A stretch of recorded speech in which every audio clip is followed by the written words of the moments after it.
Social মিডিয়ায় জাইমা রহমানকে নিয়ে ভাইরাল হওয়া গোপন ভিডিওর আসল রহস্য কি?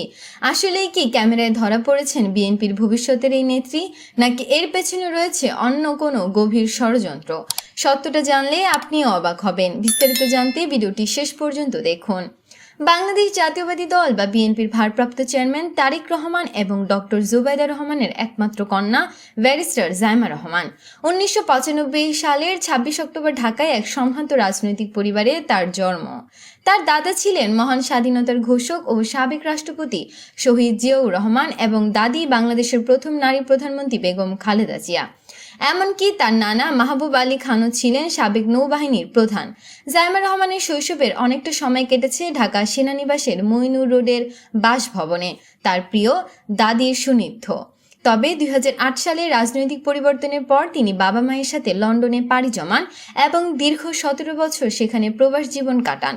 লন্ডনের কুইন মেরি ইউনিভার্সিটি থেকে কৃত্যের সাথে আইন বিষয়ে স্নাতক শেষ করে 2019 সালে বিখ্যাত লিঙ্কনাস ইন থেকে ব্যারিস্টার অ্যাট ল ডিগ্রি অর্জন করেন তিনি। পেশাগত জীবনে তিনি একজন সফল ব্যারিস্টার। খুব সাধারণ জীবনযাপন অভ্যস্ত জাইমা একজন প্রাণীপ্রেমী হিসেবেও পরিচিত। বিশেষ করে তার পশু বিড়াল জেবু ইন্টারনেটে বেশ জনপ্রিয়। দীর্ঘ প্রবাস জীবনের ইতি টেনে 2025 সালের মে মাসে তিনি মায়ের সাথে দেশে ফিরে আসেন। বর্তমানে বাবার পাশে থেকে বিভিন্ন রাজনৈতিক ও সামাজিক কর্মকাণ্ডে অংশ নিয়ে তরুণ প্রজন্মের নজর কাড়ছেন তিনি।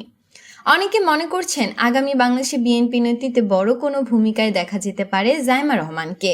এবার আসা যাক সেই ভাইরাল ভিডিওর প্রসঙ্গে। সম্প্রতি জাইমা রহমানের নামে একটি ভিডিও সোশ্যাল মিডিয়ায় ছড়িয়ে দেওয়া হয়েছে, যেখানে দাবি করা হচ্ছে এটি তার কোনো ব্যক্তিগত মুহূর্ত, কিন্তু অনুসন্ধানে দেখা গেছে ভিডিওটি সম্পূর্ণ ভুয়া।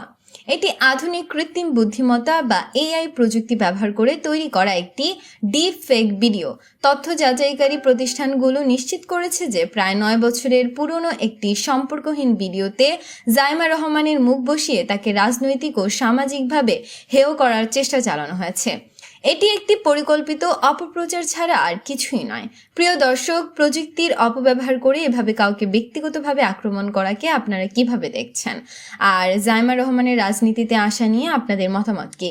লিখে জানিয়ে দিন কমেন্ট করে। পরবর্তী ভিডিও সবার আগে পেতে চ্যানেলটি সাবস্ক্রাইব করুন। ধন্যবাদ।